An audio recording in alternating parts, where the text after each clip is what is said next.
Sure. Excellent. I think everyone recognized that Susan was not facilitating the meeting this evening, so they didn't bother to show. So anyway, you got me and Well, you David. don't look like Susan. I came anyway, Herb. I just want to let you, I just want to tell you. Because you're nice. Because I'm nice and you're a Yes. nice guy and we have a very similar haircut. And so it's Yeah. all worked out. Appreciate it. Well, welcome everyone. And I want to kick things off in terms of aligning it back to Paul's presentation this evening. You know, obviously he's going to be talking about hybrid workspace and hybrid leadership.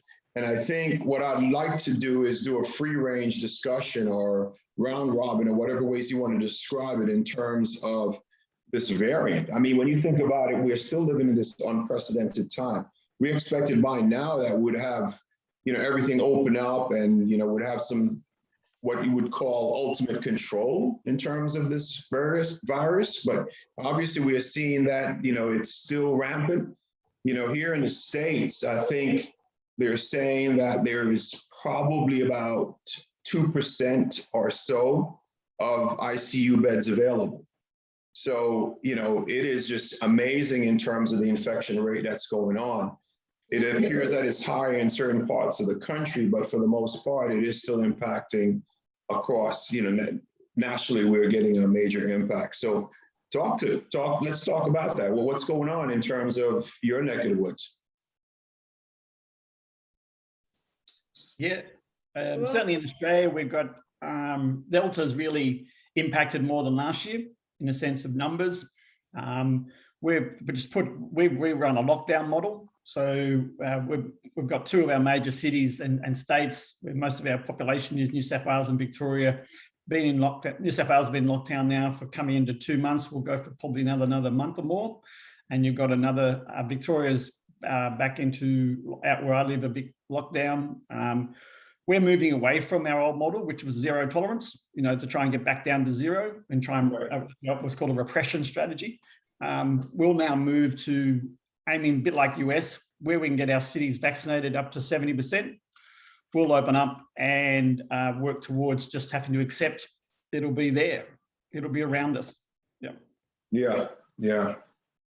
Well, Paul, thanks for that feedback. Yeah, I was definitely reading some reports from BBC as well in terms of what's going on there. So, hey, talking about Florida, Tim, I know you were there for a while and it was kind of rampant in terms of especially the folks around the vacation and spring break and so forth. What about your neck of the woods? What's going on?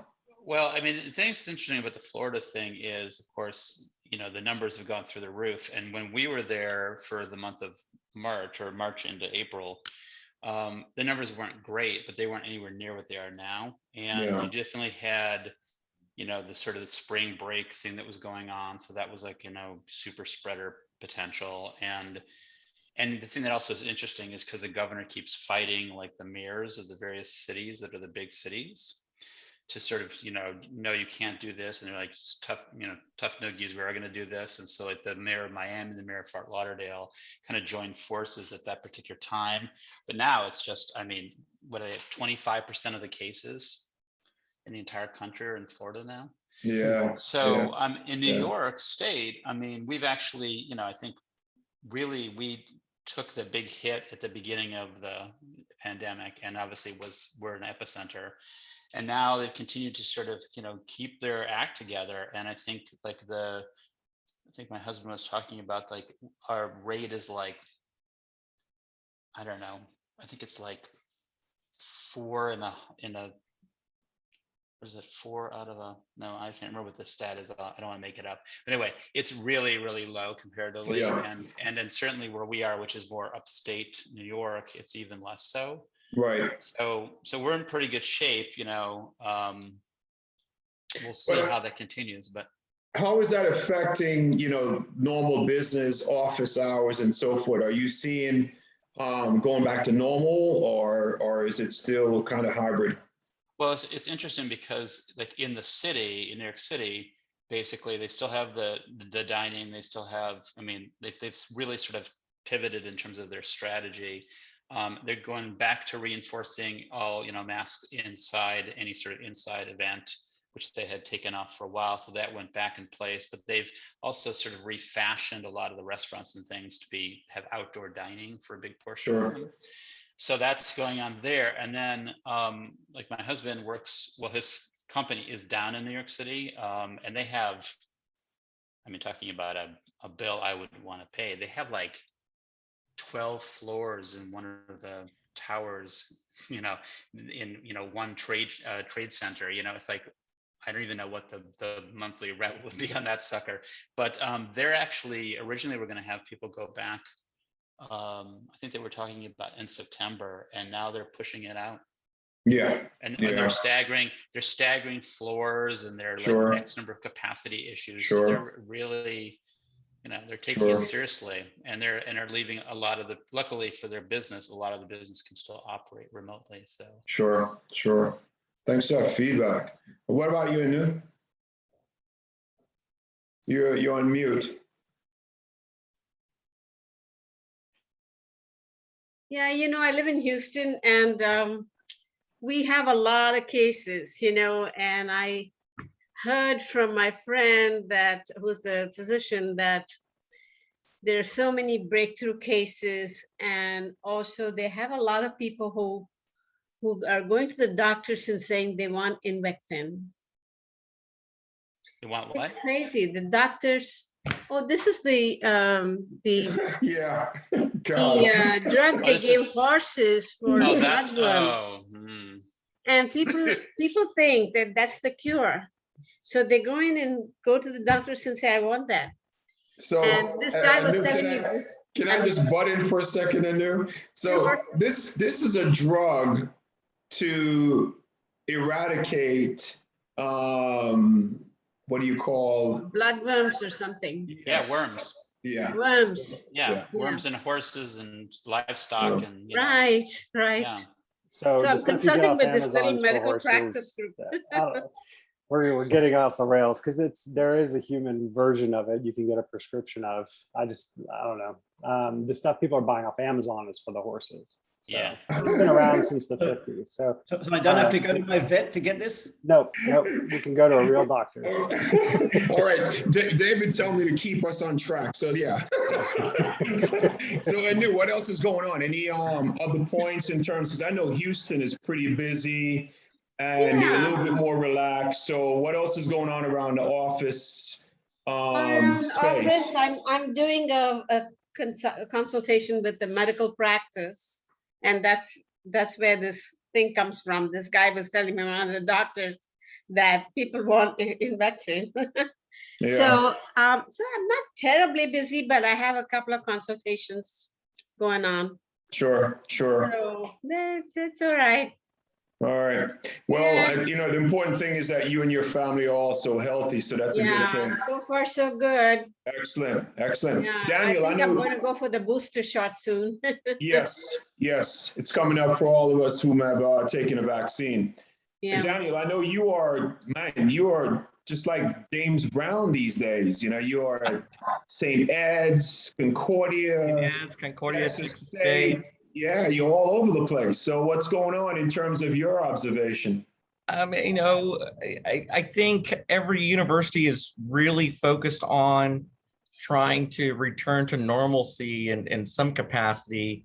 All three have wanted, at least the university I'm most familiar with and work with, want to keep their classrooms open, want to keep to in-person,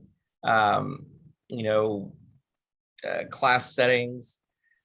Early on, even before classes had begun about 3 weeks ago, for Texas State, I was already receiving emails from my students saying, I'm needing to quarantine, I've tested positive, I'm going home.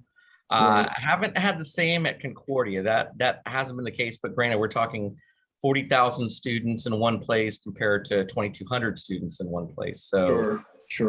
but I think the intent is, from a business standpoint, keep it open from a sense of normalcy and trying to create a good, learning environment. Keep it open. We'll see if it stays that way. I think Texas State will have a harder time than the smaller private institutions will have. Right, right. Well, thanks for that feedback. And family, everybody's good in terms of family? Yes, everybody's doing well. My folks received their booster shot about 2 weeks ago now. I'm not due until October, but I'm going to get an antibody count before then. I'm going to get a count on my, see where things are at naturally for me before I go and get a third shot. Sure, sure. Yeah, and you know, obviously David talked about him getting infected despite taking the vaccine. So yeah, it's I guess you just can't be too careful, right? Absolutely. Yeah. Well, thanks for that feedback, y'all. I want to express. How are you, Herb? What's going on with you? I'm well. I'm doing well. The family's good. We all got our vaccination, and you know, for the most part, my wife, who's a flight attendant, she's back out. And in fact, I think she's traveling home tonight. She was in Italy this last couple of days. Yeah. And I guess whatever methodology they have put in place in terms of with the airline, you know, folks, they know when you're doing international travel, they know in advance whether or not you were vaccinated. So it doesn't create any kind of tension when I guess they get to the airport or whatever the case is, because it's electronically known. So that's all a good thing. My wife. I hope our passengers are behaving. Yeah, for the most part, I haven't heard anything outrageous. There was a while there that they were people, and I think, you know, my wife was saying to me that during the height of the pandemic and as things started getting to be a little bit of a lull, the folks that were traveling weren't your normal flyers, and they saw some behavioral issues there at that point, but I haven't heard much recently. And finally, for me, about 10 days ago, I went to play racquetball and ruptured my Achilles tendon. And yeah. And, you know, it's just one of those things where, you know, my wife, of course, had to remind me 15 times that I was old. So I guess I'll stop playing racquetball. That's the kind of support that you need, Herb. So yeah. I get so much love in here in this household, man. It's amazing. Keep you on your toes, buddy. So what's the prognosis, real quick? The prognosis is, so in 2005, I severed my left Achilles tendon, and this time around it's the right. In 2005, I had it surgically repaired. Oh. And, you know, sometimes it's also good to know people, right? So the guys at the old BRAC, which is now Del Seaton, which is associated with the medical school, those guys are still in trauma there. They're kind of known as the doc's doc. So one of the orthopedic surgeons there, I called him Laverty. And man, the next morning he says, I see you in my office at 8 a.m. So I went in and they did an assessment and said, you know what, let's just have you do a natural heal. We won't do a surgery on it. So it's going to take about 6 months to get back to norm. But I'm doing everything I can, you know, from heat and hot compresses to, you know, doing some aquatic work and things of that sort. So hopefully maybe that 6 months will be reduced somewhat. Okay, and I'll stay off the racquetball court moving forward, you know.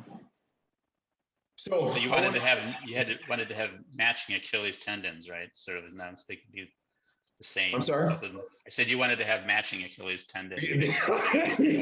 Yeah. You know, I do silly things. My wife said to me, go out and ride 50 miles and then go play racquetball. That was just stupid, she said to me. I said, yeah, we'll do those things.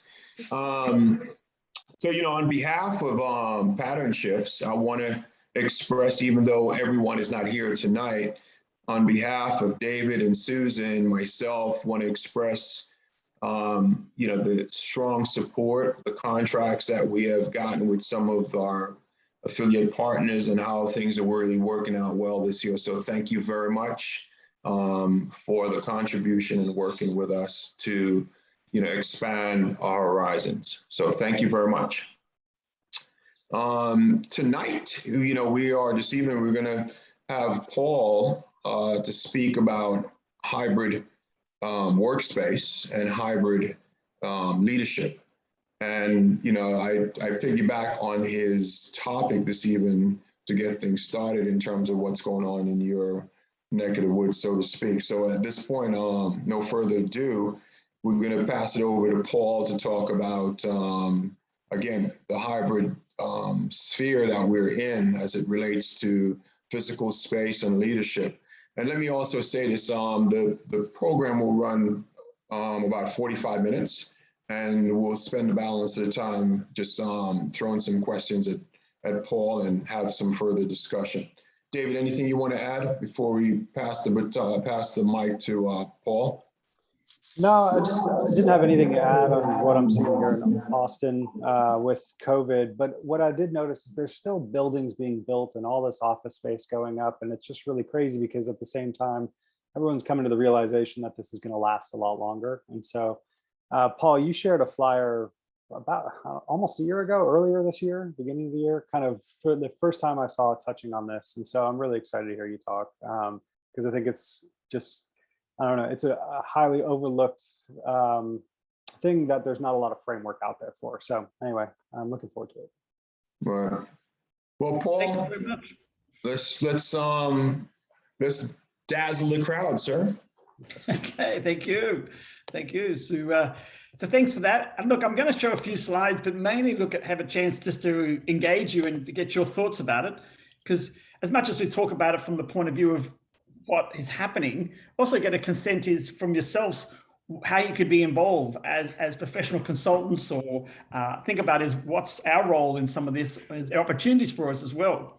I can, for example, share, we're already working with a couple of organizations looking at helping them about their workplace and their leadership, and looking at new education and training programs, coaching programs around hybrid leadership, because of where the businesses have shifted. So it'd be interesting to hear what you're all sort of thinking and what's going on, so around that. Key thing I'm going to make you look at is why do we do it? What are we doing, and how, and what's in it for me in the sense of yourselves, and think about it from the point of view is there an opportunity for yourselves around it all? But look, the first thing I want to know is really, if you're willing, and one of the fascinating things about, I don't know whether you noticed it in the United States, but here in Australia now, everybody knows how to use a QR code because of COVID. So it's amazing how quick and easy people see this and think, oh, they merely put up their phone. So if you're willing to just put up your phone or type into the slido.com. What if we don't have our phone with us? Oh, okay, yes. So you just go onto your web, onto Google or Safari, and just go into slido.com and type in that number 820349. Okay. Because one of the first questions ultimately is, you know, this is a question even I asking in the sense of some of the organizations. Do they think they need to change the way the workplace is going to be? Do they need to move to a hybrid workplace? Some groups are already adopting this, but I've got, you know, some clients who are very resistant to this. They don't want it. They want to say, I want everyone back at work. I want everyone back in the office. You know, I want to make sure. And interesting, when you look at it a bit further, what underneath that is, you know, there's a trust issue. You know, their old view of management is, I know, I've got to see them working. You know, productivity is measured by presence. Performance is measured by attendance. It's that old sort of thinking that had been around. Remember the old days of clock-ons? You know, you had to clock when you go to work, all that sort of stuff. And unfortunately, some of it's still around in the sense of that, not clocks so much, but some, I think the retail, I think, and other places have wristbands now where they have their people have to sort of swipe in when they come into work. So good thing is I'm picking up here very quickly is for the few who have sort of responded there, yeah, saying yes, which is good. Yep. The thing about it is the sense of then is, do you believe leadership will need to change?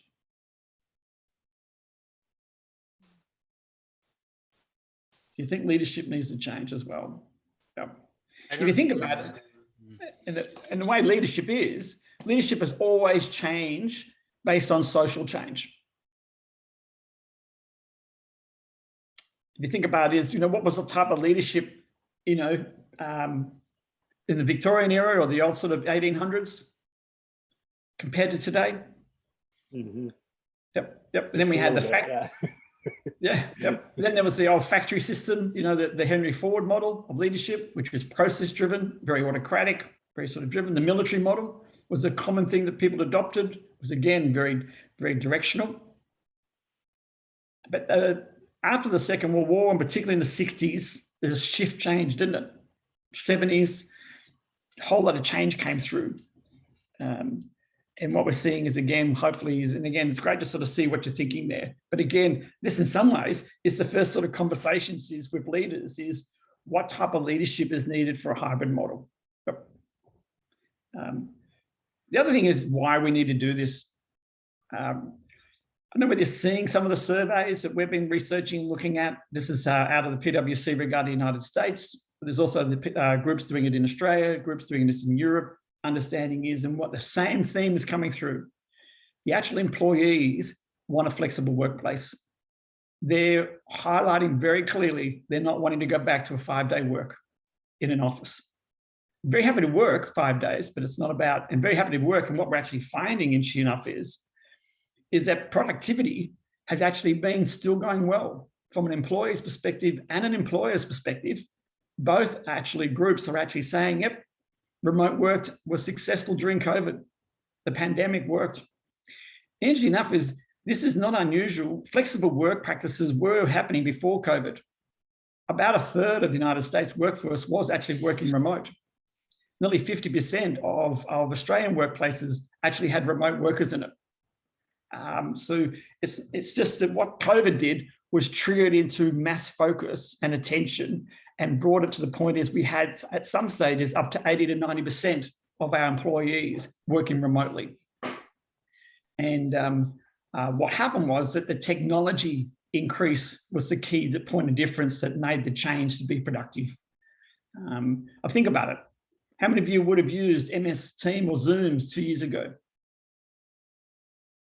How many people are using it now? They're the sort of things we're seeing there. It's coming quite clear, coming through around that sort of stuff. So we've all physically changed. We've changed habits, we've changed routines and things like that to work through that. And we're also seeing is now organizations are realizing is, well, if we're getting productivity out of our people, why do I need, you know, like you highlighted there was, why do I need 12 floors in a New York office, which is costing a lot of money? Yeah. So I've got some organizations here in Australia, they're planning to reduce their leases, save money commercially. And this is going to have a really interesting shift on some cities and the way they're designed, because their cities have been designed to have offices. New York's a bit different. It's a lifestyle city. But how many, just ask me, how many cities in the United States are designed because they're around people coming into the city because they work in the city? Probably 100%. Yeah, I grew up in Houston and everybody would drive in, work, and then drive right back out. Yeah, right. So yeah, so what if they didn't have to do that 5 days a week? What do you think will happen to city life? It'd be like those apocalypse movies where it's just a bunch of empty buildings. Well, you know, it's interesting, Paul, about that, you know, going back to the 80s into the 90s, you know, you had this gentrification, right? Where, you know, suburban livers started moving back into various cities in the United States anyway.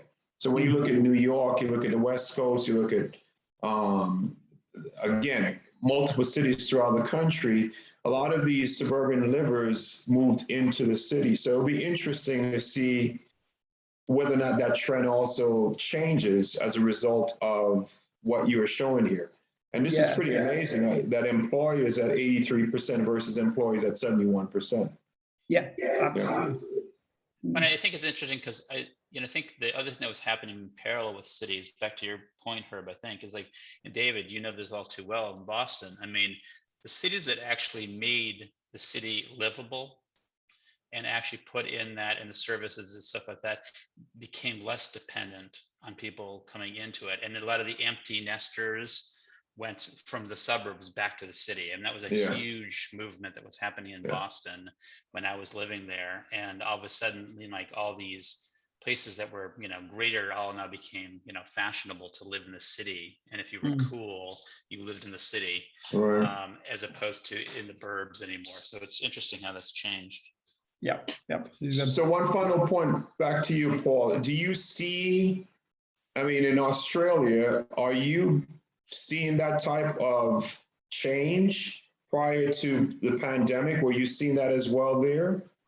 Not prior to the pandemic, but certainly the pandemic has shifted people's paradigm about what's good workplace business model thinking. And so before that, we certainly had, like Melbourne has, of the last decade or so, become a livable city. We've had lots of people, but they're apartment buildings, not office buildings. We've had more apartment buildings built around our city and inside our city than office buildings in the last 15, 20 years. Right. So that's an advantage, because we can have up to, I think we've got now about over 120,000 people in the city itself living there. And then you've got our university campuses in the city. You've got our sports and art precincts around our city. So it's quite a livable. But we've got a state in Western Australia, Perth. Now that doesn't have that, and it's mainly been the business offices there have been there for offices, and we're already seeing is it's quite empty.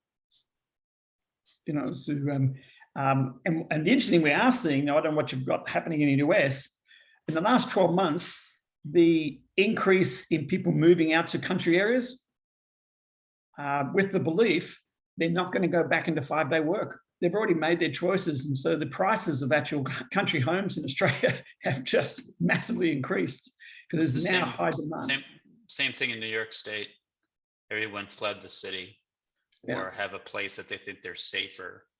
And basically, so now they've sucked up all the inventory and people are doing crazy, like 13 bids on the same property within like 3 days. Yep. So again, it's accelerated that activity and get people to think about it there. So people are planning and thinking. So what we're seeing is people's decision-making, their view of lifestyle, and their choices about how they're going to work have all changed. And what it means is they're making permanent decisions. When someone decides they're going to move in the country, that's a permanent decision. That's not just a flexible one for just cope for the short term. Organizations where we know that they're deliberately going to actually reduce their footprint in offices, reduce their commercial costs, are conscious changes in the way they're going to run their offices. The increase in virtual teams is just been astronomical. As you can see from the figures here, we're talking millions and millions of people now use this technology every day.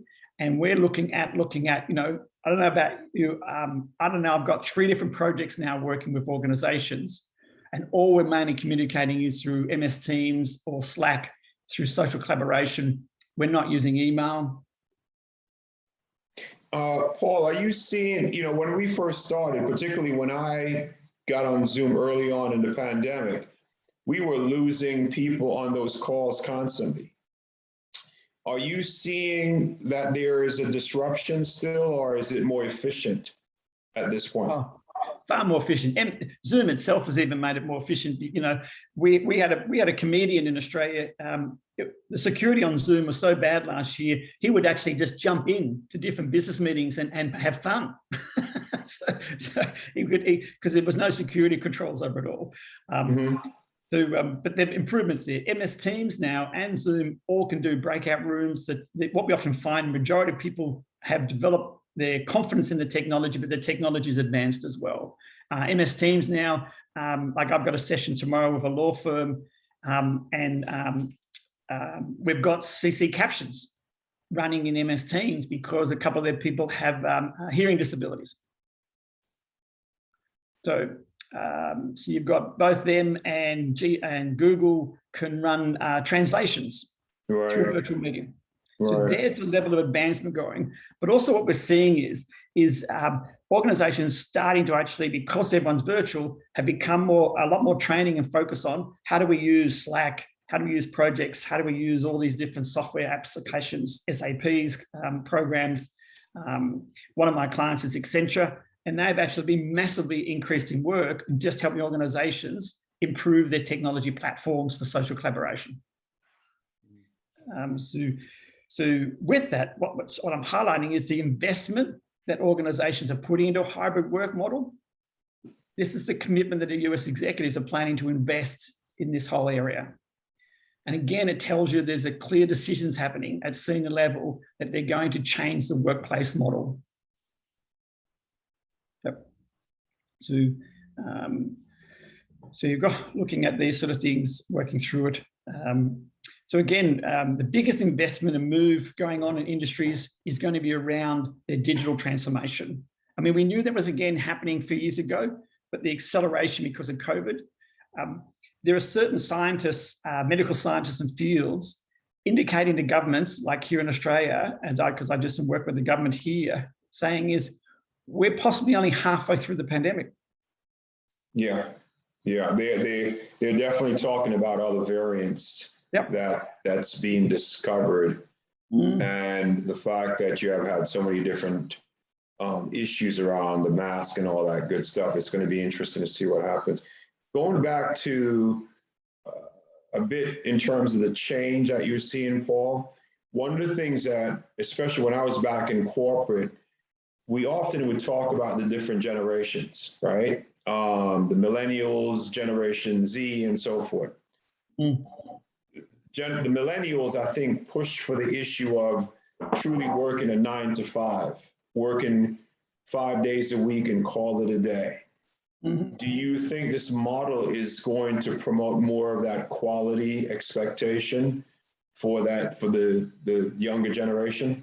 Oh, absolutely. And this is the part of it is this is actually fed into the millennials thinking really well.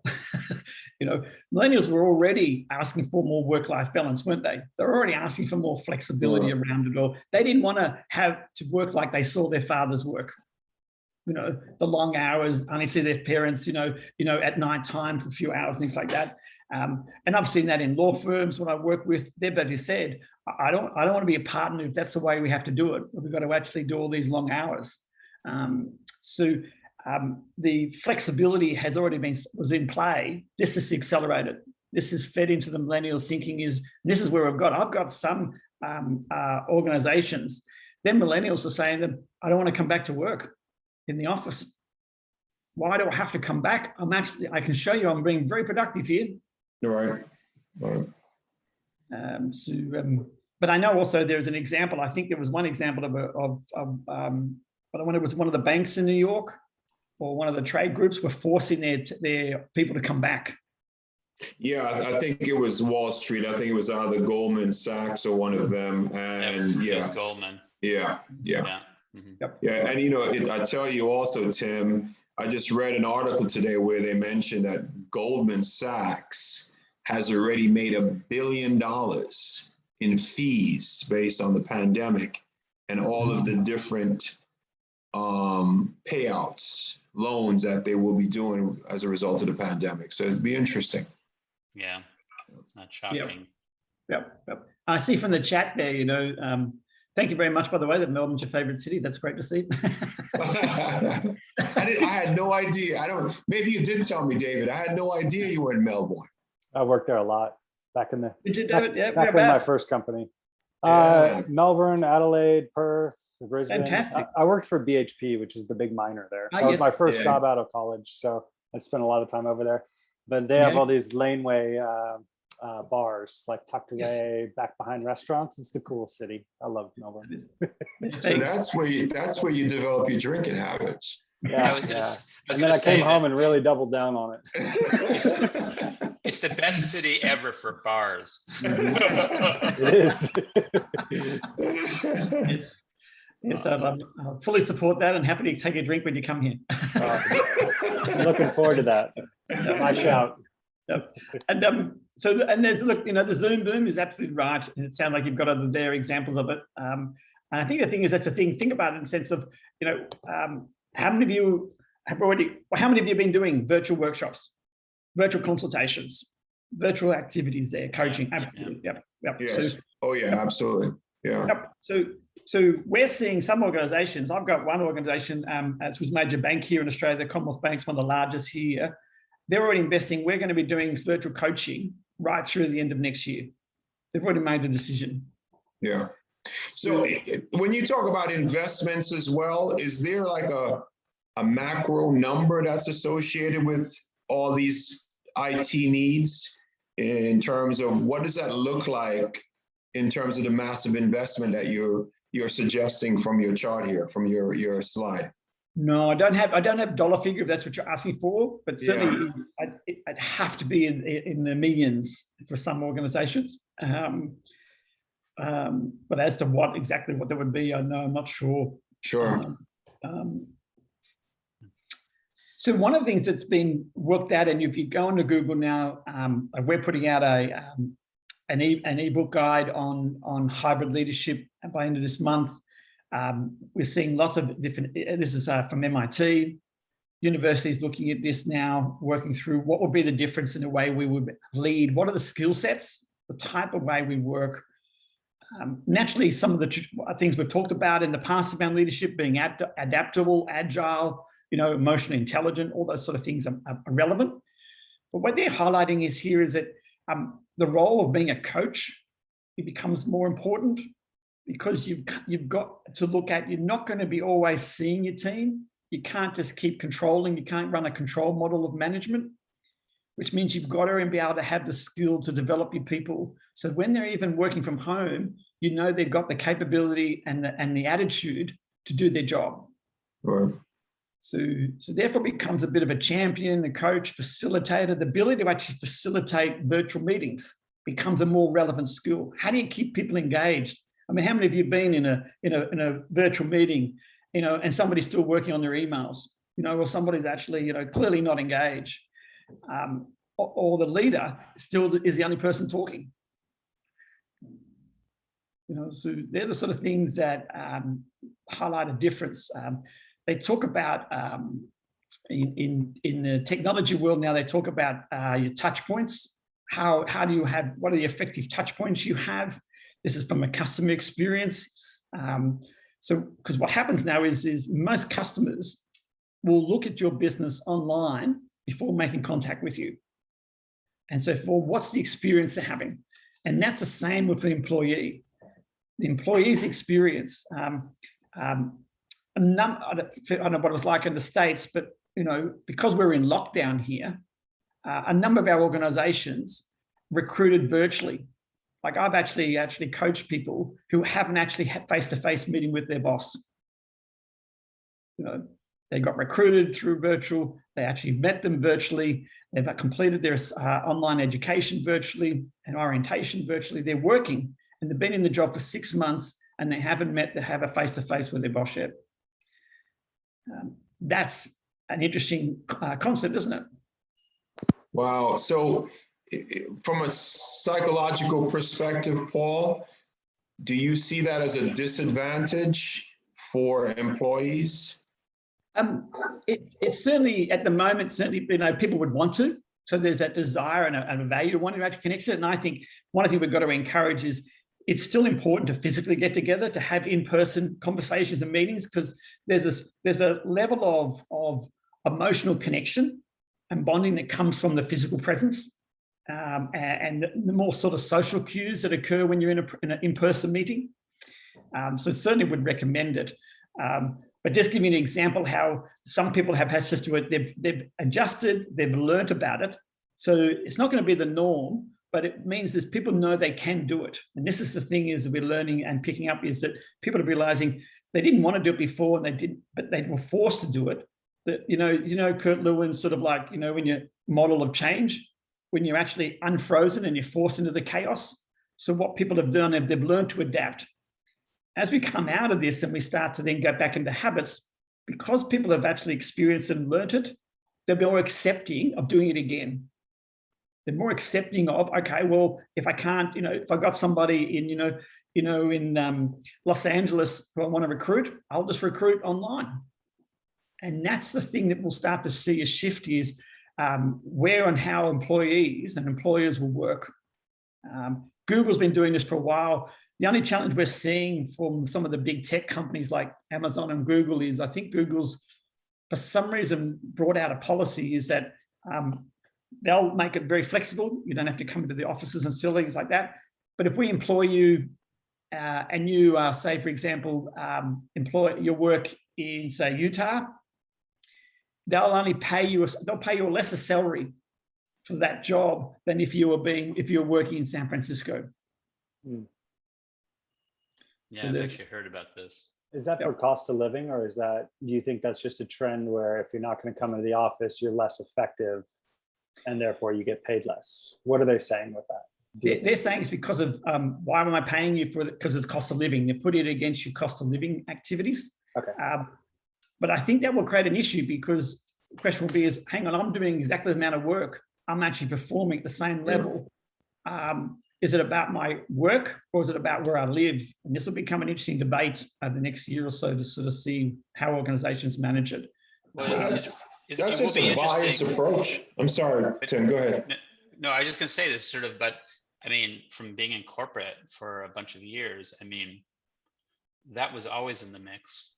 The idea that where you were and what you're being paid, if you were living in New York City, you know, and you had to have somebody in New York City, it wasn't going to be the same as if you had, you know, an outlet in, you know, whatever, Oklahoma City or whatever. And that usually the pay shifted because of that. Yep. And that's true. And it was always part of the HR practice of activity. Yeah. But it was also viewed as it was a small amount of people. It was a small amount of people that were making those conscious decisions. All right, I'll live in, you know, a country town and get paid less. But what if it's 70, 80% of your workforce all doing the same job? Well, I think the tough thing would be, I think, Paul, that one of the things you're bringing up, what seems like would be a tough thing would be, okay, so now all of a sudden you used to be working in New York City and now you're working in Utah. So I'm going to lower your salary. Yeah. How's that going to go over? That's right. Yeah, I mean, I think that's just such a biased thing. I mean, I get it. If you're living in a more expensive city, you should bump that pay scale up, right? But Right. if you're already getting paid to make an arbitrary decision like that, I think it's prejudicial in nature. Well, it's Yeah. dangerous. It's a dangerous way to lose really good people. Yeah. Yes. Yep. And this is the thing, if you see from the point of view of the data, one of our clients is Chandler McLeod. They're a major recruitment company here. They're indicating is all their recruitment ads now to attract talent. And at the moment, I don't know what it's like in the United States. It is really hard to find people. We have such a low unemployment, interesting enough, and we have people not wanting to move because of COVID. The only way one of the key things to attract talent is to highlight we're offering flexible work hours. We're offering remote work. They're actually putting it as part of one of the core criteria to get people interested. Right. Makes sense. So the things to think about is we're still seeing a need for a leadership style. And this is where the difference slightly to some of the more recent models is it's a distributed leadership model because you've got a hybrid work model. So you've got to work on not an autocratic or overall direct control. Millennials hate micromanagement. Yep. They need to be empowered. A leader needs to be really effective at digital and be able to make good engagement digitally, create meaningful conversations from a remote as much as face-to-face, create meaningful engagement activities there. And that's what they mean by team touch points is what's the different ways. You know, a good practice, for example, is we've been seeing is a leader will jump on Slack and say good morning to their team every morning. You know, they'll share good news stories and chats and jokes and dad jokes as part of just keeping connected as if they were going into the office and saying good morning. They'd make sure they have, you know, a virtual stand-up meeting, quick update meeting, things like those sort of things, just to sort of quickly check in on where people are at. They'll use their apps because each a good example is we've got a company is uses SuccessFactors as which part of SAP's performance. Every employee's goals are on an app, and the manager and the employee can actually check in each day and see how, and they've got to make an updated note how they're tracking on what activities they did to keep towards their sales targets and what are they actually doing around their sort of activities, and they can talk to each other via that app. And that's David, are you guys still doing the 15-minute meetings at the hospitals? Yeah, they do that, but I mean, obviously in person. And I've worked in a company that would do 8-minute morning meetings where for 8 minutes you talk about what was on for the day, what was the most important thing, and just get everybody aligned. Never took longer than 8 minutes. Sure. So there's a lot of really good examples of that. While Yeah. you're talking about that, Paul, I was thinking, like, I wrote down, we've spent so many years trying to make a great culture at a company. And so if we're redefining this, and like, what are the new rules when you have a hybrid workplace? What makes it a great culture? And I think you nailed it on the head just there with that example, just checking in, the dad jokes, which I'm particularly good at. Just be like connecting. I think the problem why there's so much resistance is, like, someone like me who didn't grow up constantly chatting on apps. Like, I find it intrusive when I have 20 missed text messages. It drives me insane.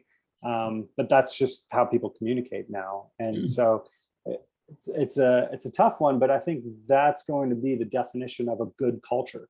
Because it's Yes. like, if you've got people all over, why would they come to your company if the pay packages are all the same? It's like, well, this company's got a great culture. What does that mean now? So. Yep, absolutely. We saw employee engagement surveys last year when they had the lockdown, and we had a couple of organisations, these were local government organisations.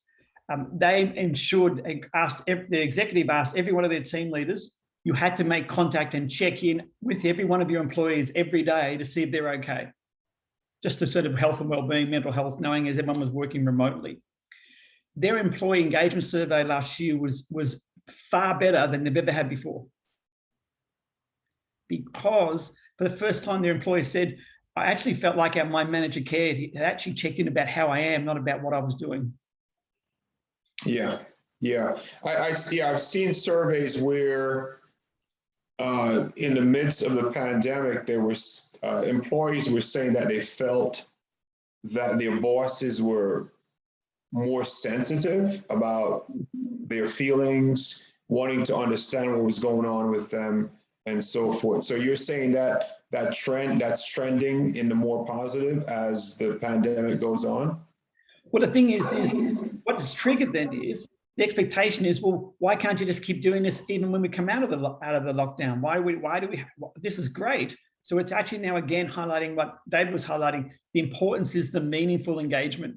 Yeah. That leaders will need to continually think about, how am I engaging my team in a social, in a personal way, sensitive way, as much as about the work.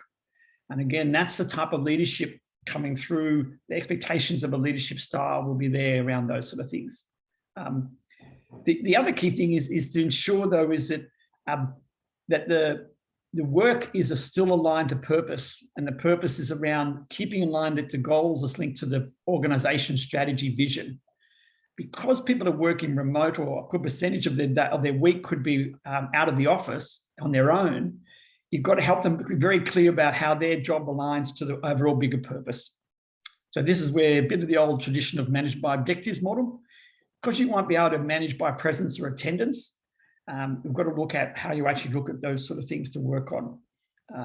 Again, nothing unusual around it. It's just brought it back and played a bit more stronger emphasis on what's the style of leadership, and is everyone clear about their goals? And so the importance of that.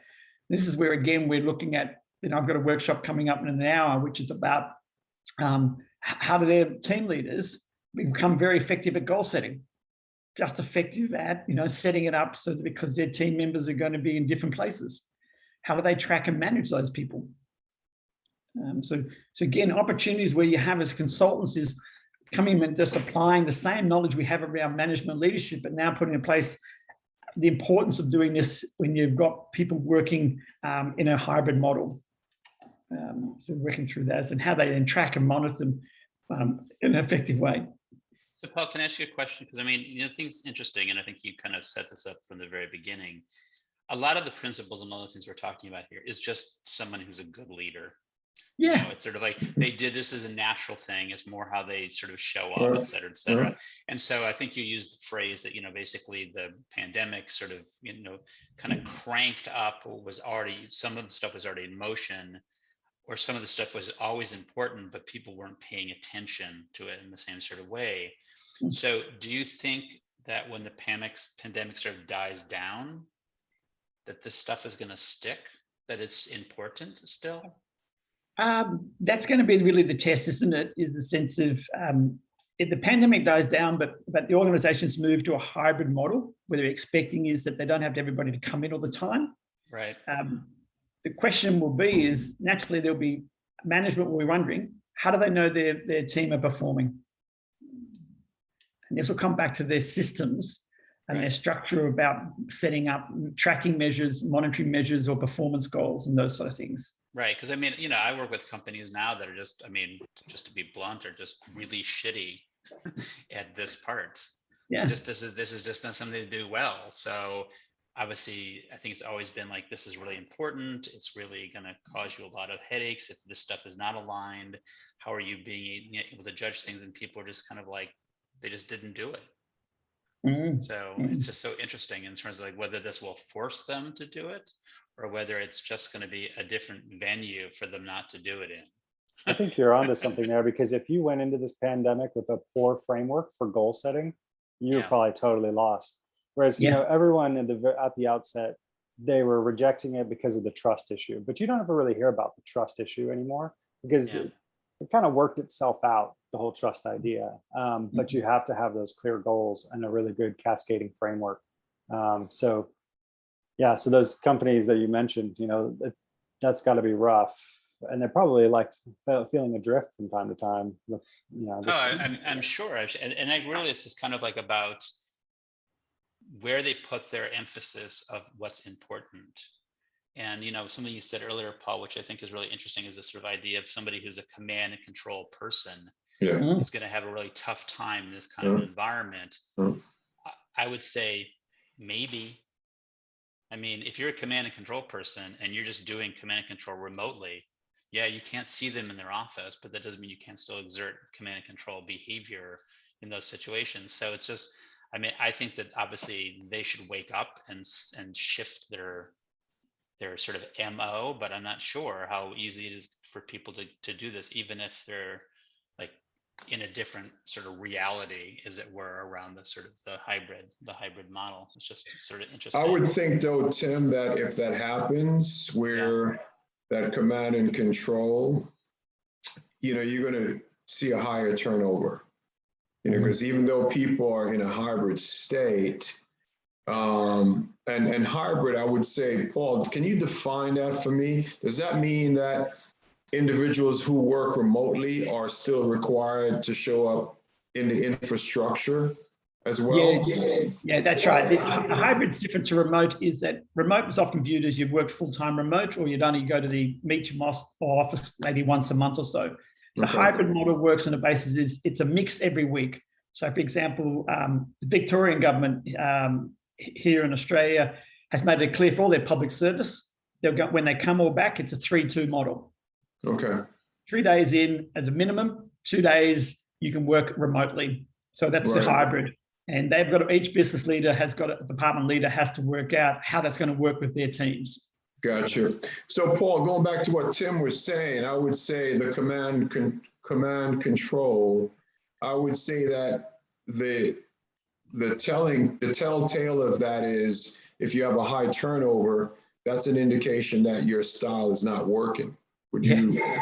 Absolutely. I mean, we've always used turnover as a measure of whether poor culture or poor management, and both. Right. So it'll still be relevant. Well, it's still the same. You're still using the same measurement, and so whether this accelerates how, you know, disgruntled people become faster or easier. I mean, if you had a command and control boss before, and now they're just torturing you from afar. You know, does that necessarily mean that there's going to be any, you know, more or less turnover? Well, it probably was affecting, even when you were in person, if the person was command and control, they probably had some pretty bad stats. That's right. Yep. The only thing we're also highlighting is that if you take into account also that this is a millennials model, your monitoring and tracking systems and these sort of processes need to be transparent for them. What unfortunately I'm seeing with some companies is they're setting up monitoring systems and not telling their employees they're monitoring them. Wow. So can you give me an example, Paul? Yeah. One of the, Well, for example, are you aware that, you know, for any organization, their IT system can track and monitor all your emails, and they have the legal right to do that. But the thing is that explained to their employees that this is one of the ways we'll track whether you're actually working or not.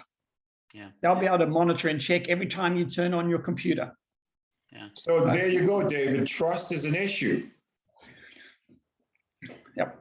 So, and that affects, then what happens is we find is that millennials who find this out by second voice, not by their actual managers, not by their organization, actually have a sense of distrust. Saying, Yes. well, why didn't you tell us this? You know, Yeah. the sort of things there is, Yeah. you know, how, because then you get the conspiracy is, so how much can you actually see of me at home? Are you actually watching my video? Those sort of things. Because reality is those sort of things can happen. Organizations can do that if they wanted to. They can track everything you have on your computer. It's kind of like the guy that had his shorts on and didn't realize it in a Zoom meeting, right? Well, there's been worse than that. Yeah. There's been worse. I know. But can I that's- ask you something about the objectives? The objectives, it seems to me, they have to be very demonstrable somehow, because not all objectives are visible, you know? For example, For example, you know, how many widgets do I make in a week? If there's something like a measurable objective, I can tell you I made 25 widgets and you can tell me whether it was right or not, enough or not. But if there's some objectives which are not so easily measured, I was just thinking, how do employees then demonstrate their value to in this kind of system? So yeah, go on, anyone? Oh, I just wanted to say, I think this is where goal alignment is absolutely paramount, because there's this, I'm writing it down. I don't have a better word, but there's the umami part of being with people. It's like the body language, it's the hallway conversations, all that happens in person that has a lot of value. So I really like that 3-2 model, because it picks up on all those, I guess, goals that are unspoken, Anu.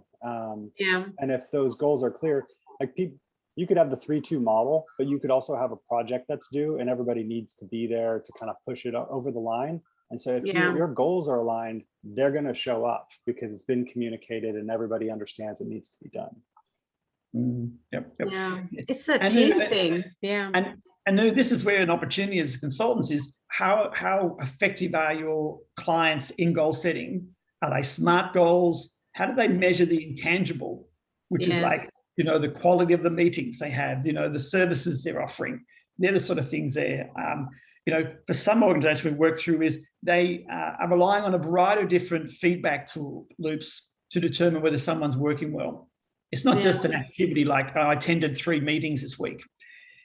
They're also trying to look at getting, you know, feedback from clients. What was your experience in these meetings? It's those sort of things. And as highlighted is with the hybrid model, we're still encouraging and there's still value to come together, bring your team together. The only slightly difference is there's more of an emphasis for leaders to explain why we're bringing you together. The emphasis on the why and the purpose of the meeting in a person. But we are seeing, like, you know, when you're meeting clients, having that in person gives a lot more personal relationship building, and relationships the key thing. Absolutely. I mean, it's a human thing. We as human need to collaborate. We need to touch base in person, right?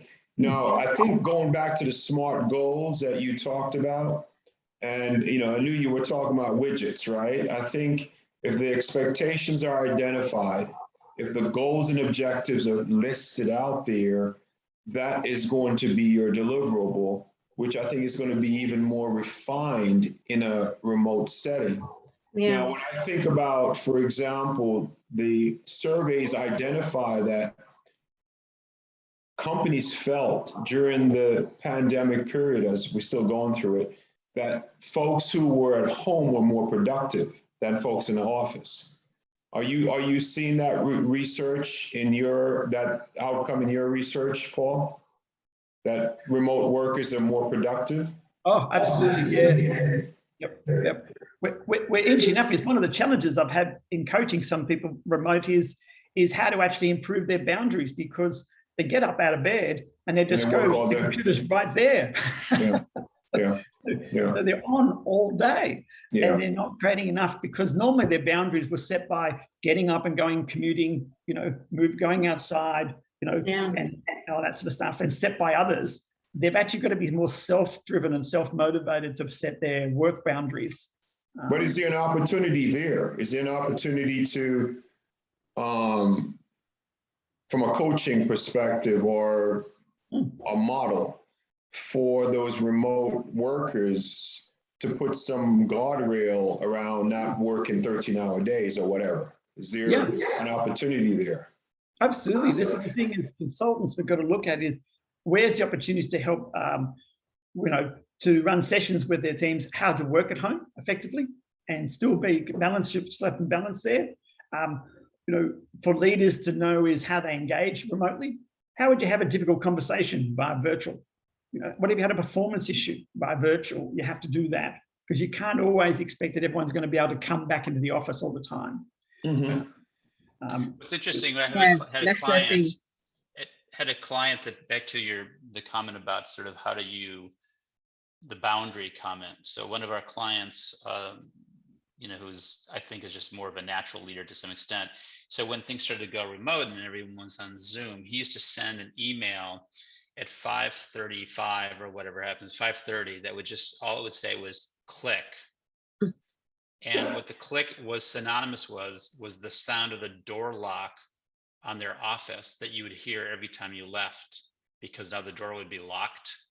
Right. So because it's after a particular time. So he just sent, that's what he sent. So that was his trigger word. He just sent an email to everybody at 5:30. Correct. Shut down. Yeah. And it's like, God bless him, sort of it's like, that's really smart, but that just shows he got it. And that's a cool boss. It is a cool boss. It also, what it also, I think it gave, which I think is part of the challenge, is gave permission to set those boundaries. Like you said, Paul, it's like that boundary thing, I think, is huge. Yeah. That's a huge thing. thing. Yeah.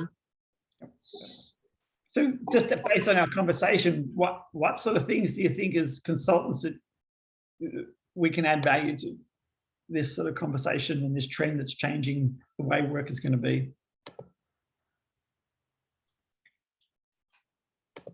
Well, I mean, to me, a lot of it is still about looking at what, if you're working with leaders in organizations and you sort of know, whether you've worked with them before, whether you can get a sense of sort of where the holes might be for them, then I think coaching, and this is back to one of your slides, coaching is a huge piece of what's important, for them, right, as the leader, and obviously for them with the people that work for them. So I think it's still about how that person shows up in some of those skill sets. So to me, it's still about understanding and assessing where are those holes in those people, because I think, to your point, Paul, those holes were there before the pandemic.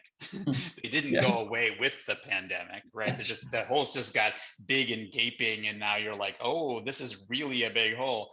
Yeah. So part of it is about how much of an investment are organizations going to make in trying to sort of do better with those holes. And invest in those people, because they're going to have a lot of, sort of cascading effect on the organization in general. So that, to me, is huge. It's like a huge piece of it. And, that's a good point, Tim, because I think Gallup also provided surveys out there where employees choose to work with companies that provided education and training. They were more attracted to those organizations. Absolutely. Yeah. And I think what's interesting is, back to culture, Paul was mentioning culture. I mean, to me, again, not a new discussion in terms of wanting to be attracted to companies. I mean, look at Glassdoor, right? You go to Glassdoor and you look at companies and you say, okay, what are your ratings from your employees? Well, these people suck. So so that has a huge impact, and it's a cultural piece. And you talk to other people who've worked for them or whatever. I mean, it's all part of the information gathering. Now the information is just a lot more readily available, right? So you could be hosed a lot faster. Hey, Paul, I just want to do a time check. We're at 11 minutes after the hour. How are you doing? And Well, do good. I need to shut up? No, all good. I've wrapped up the key messages. Hopefully giving you Okay. some sort of thought to think about it, and with some information there to suggest, consider. You know, it's happening. It's just as a network, as consultants, how do we actually participate in the change that's going on? So Paul, can I ask you a question? Are your clients reaching out to you asking for help in these areas, or is this something where you're going to them and saying, hey, you know, it's a little bit of the ball game, it's shifted and I can help you in the following areas? How is it happening for you? A bit of both. Yeah, okay. So we're certainly promoting it. Yeah, okay, yeah, right. Um, Makes sense. But at the same time, we also having the conversations because the organizations are making decisions. Right. And so they're, you know, one organization I'm working with, they've made a decision. And so now they're asking us to help look at how do we do some training for our leaders? How best can we work at developing a model that will work for their area of work? Right.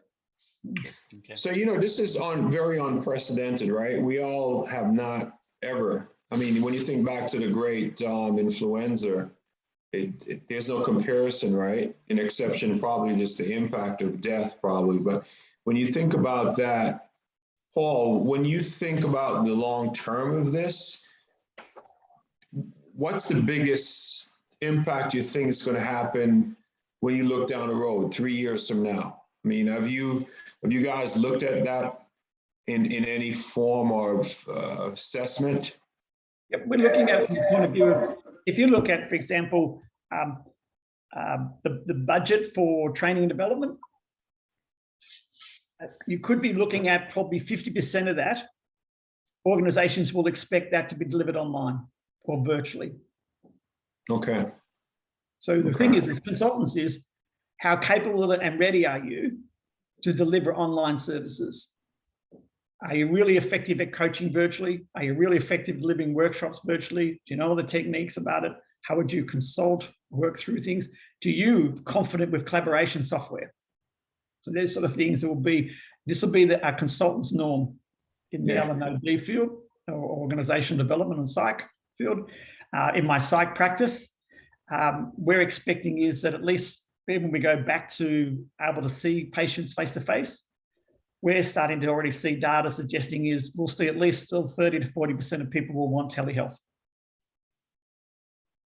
So the expectation is that the federal government here in Australia is accepting that telehealth will become a part of our practices, medical and also psychologists. Yeah. Yeah, I think that's probably international in a sense when I think about even with the US, because physicians were a little bit resistant to that. And with the pandemic, I think it just basically made it more of a practical value. So I'd be interested in Daniel's point of view. We're sort of seeing the universities, we work for Melbourne University here in Australia. They're already realizing they're not going to get all the students back in the classroom. Yeah, Going to have to make a change. But the thing is, they've bought so much property and asset. that's a big struggle for all the universities. Is how relevant will the fixtures and infrastructure that they purchased and the license agreements that they purchased for different things be relevant at the end of the academic year? You know, it is a bit of a struggle. Some universities made drastic cuts, kind of knee-jerk reactions, and eliminated, you know, faculty. Others took a little bit more of a deliberate and strategic approach and eliminated programs that were already kind of on that chopping block. And so there's some students that have not just decided not to return to that classroom, but have decided not to return to that institution. So those have been big changes for a lot of schools. Again, I still kind of see the large public, you know, institutions are probably going to have a greater, you know, more difficult road ahead than some of the smaller institutions will. Yeah, the smaller ones can pivot on a dime, so to speak. But it's interesting too, when one of the things that, as you know, Daniel, a couple of years ago, the big thing that's being discussed is the cost of education. Do you see this hybrid model also impacting that change? Yes and no. Do Yeah. I think it opens up new opportunities for, adding classes, being able to host students without the added expense of, that space within the square footage of a facility? Yeah, I think it will add. I don't think that there's going to be a lot of institutions that feel like, oh, well, now we can make it more affordable by reducing the cost. Hey, listen, I gotta ask. It's a great question. I mean, Yeah, because it's I a think great a lot question. of, I think the thing that's interesting, we have a lot of back to the small versus large. We work with some small sort of, most of them are, liberal arts schools, and a lot of those schools got hammered. They just, I mean, they can't, it's not even about pivoting. It's like they were already struggling because what is it, 2021, the demographics for new kids entering into the possibility of coming to school like dropped off of a cliff. So it's like all sorts of things are coming together at the same time. And then, pandemic, and you're like, and now they don't make any money on their housing, which is also one of their profit centers. Yeah. And I think, Tim, especially in the New York area, outside of the 5 boroughs, you've seen several little small schools close. Oh, yeah. Massachusetts had a bunch of them. Yeah. David, you probably heard about this because a lot of the work that I do is in Massachusetts. And yeah, we had a death watch list for a while. The schools that were either going to go away or combine with people, which is starting to happen. Yeah. It's just, it's a tough, I mean, they were in a tough, before the pandemic, they were in a tough place just because of some of those other demographics and the things that are happening. And then with the pandemic, like, yowza. Yeah. So, hey, Paul, going back for a second to Australia in terms of education, is it in any way, because I've never looked at that, is it any way similar to the United States in terms of increasing costs in education? Oh, yeah. Yeah, certainly in the last 10 years, which is a bit of a sad thing because, I went through uni and it was free. so because the government funded it all. But now it's very expensive to do a postgrad course. Most people will do their undergraduate and just have to pay it through their tax for the next rest of their life, sort of thing. The difference is that the challenge that happened for us is that some of our big universities and some of our medium universities relied so heavily on international students. Now we're getting big money from Asian countries, from Japan, Singapore, Hong Kong, China. So they struggled because they lost billions of dollars in revenue. So they're having to force themselves back to how do they just run a domestic model. Yeah, it's interesting. Interesting. One other point here, I see David put on the flex model, the 4-day hitch versus 7-on-7. I remember particularly with physicians, that became a big thing for them. Do you see that in the corporate world as well? Are you asking me? No, I'm asking Paul. Sorry, David. Yeah. No problem. You certainly see the flexible shifts will happen across the logistics, warehouse industries, the mining industries, and retail. That's what I'm and that become more of a demand. Is that people want to say, what's the flexibility around this in sense of my lifestyle? So BHP, for example, that David highlighted, they've been trialing different sort of models of like fly in, fly out. You can work your 10 hours for 7 days. But you get 7 days off. Right. Okay, so that's becoming a little bit more, what's the word, popular? Is that what I'm hearing? In those industries, certainly where the shift work, considering that warehouse logistics will become a major business. It already has, but it will get even bigger. Right. The Amazons of the world and all those sort of players are making the game change because I don't know about you, how many of you now will invest in online purchasing and therefore it's home delivery? Yep. Yeah, I invest every time I buy something. Yeah, it's interesting because I was never that on the front line doing that. But I noticed like with my cycling things, like nutritionals, things that I need for my bike as a result of the bike shop shutting down at one point. A lot of those things I routinely had to get through online purchases, and it's now become routine for me. Yep. Yeah. I think So those are the there's- industries that require shift work. Yeah, and I feel like there's a big sense of a lot of people feeling left out. You know, when everyone in Texas was kind of going back to work and a lot of people were resistant, you know, my trash man was like, well, I've been back to work this entire time. I never left work, you know.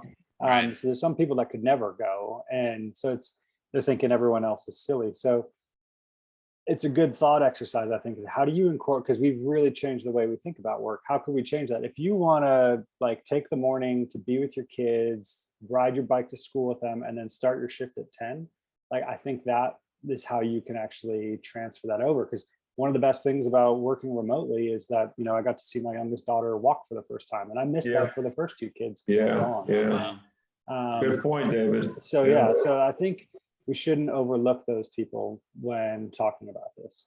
Yeah. So, Paul, I mean, we have roughly about 7 minutes. Couple of questions for you. Are you planning on sharing the slide deck or? Sure. Okay. And feel free, there's other stuff you want. And if you look, you know, when we have the ebook, the guide out, if you guys Right. want to use it with your clients, we could organize a sales discount for you all if you need that, if it help, those sort of things. The more, well, what's going to be your toolkit Okay. to have in the sense of engaging your customers and clients around these sort of conversations, whether you promote it or whether it's just going to come your way. Perfect. So if anyone has interest in additional, as well as the PowerPoint, can reach out to you via email. Yep. Excellent. Great presentation, man. And lots of, Right. you know, Lots to brain think about. scratching in terms of the things that you and your company have discovered. You know, and it appears to me that you were doing this more in your country, but a lot of it is more internationally related as well, right? Oh yeah, very much so. We're seeing the research from the US very strongly moving this way. Contacts we have in London are saying the same. So. Excellent. Great stuff. Thank you very much. Any Thank you other guys so questions? much. Yeah, absolutely. Enjoyable. Yeah. Thank you so much. Really Yeah. appreciate Thank it, you. Paul. To me, if I might just say so, I think the challenge really is at every level in management to really bring people into the workplace and to engage them, not just the leadership. I can just see at the lower levels too, people will be so disengaged, you know, to really help them to kind of keep up with the times and move forward. Yeah. You know, I think I love the idea of what you're talking about, because my style of leadership is when I ran my hospital, I used to do rounds. I would just get out and walk Yes. the floors, and I would. Remember You know, that big nurses- leadership by walking around? Yeah, absolutely. And I think it's so important because, you know, it does bring about that it improves trust. It improves the fact that these individuals really feel like, you know, this leader has an interest in us, because, you know, they can talk to us, they know our names or whatever. And the you're case part of may an be. enterprise. Otherwise, you're just by yourself. It's, you know, Yeah. so much about working is about belonging to something larger than yourself. Yeah. Yeah. So how does that work, Paul? One final question from that. How does that work in the remote world in terms of, you know, I think Anu just talked about management by walking around. So how do you do that in a remote world? Like I was saying before, that client organization where the leader checks in every morning, says hi on Slack, Right. you know, make sure that their guidelines, for example, are when we have meetings, your video's got to be on. Yeah. It's part of their engagement. You've got to make sure I can see you. Right. It's not about Sure. hiding. Sure. So it's about getting as much personal engagement as possible every day with their teams. Right. Hey, Tim, what are you doing? Playing hide and seek there? No, it's just that the light has gone away and I don't have. You didn't pay your bill this month? I'm That $4 slowly, billion building he has, the four. this is part of my man of mystery. Nice, nice. Actually, it's not really even dark in here. It's just, but I just got that, sort of this effect that now. Didn't you know about that effect on Zoom? The man of mystery effect? I can get a little You're not closer. preparing. Is this your Halloween preparation? Is it? Herb, nothing Yeah. escapes you. He's just, So, he's just- I noticed there's a lot of activities that when Susan is facilitating this meeting, those behaviors never occurred. What's going on? I think, actually, Herb, you should go away and think about that. Poor Herb. And next time I'll find the lights, and next time I promise I'll find the light switch. Okay, man. Listen, it was great. Thank you all. All wonderful presentation, and Thank you, thanks for Paul. That allowing was us to very interact. interesting. Yeah. Thank you Yeah. all. Thank you very Everyone much. have a Okay. good Some of us one. are going to come kicking and screaming into this new world. Take Ciao, care. ciao for All now. right, take care. Take All care. right, care. bye-bye. Thank you, Herb. That was great presentation. I loved it. Great style.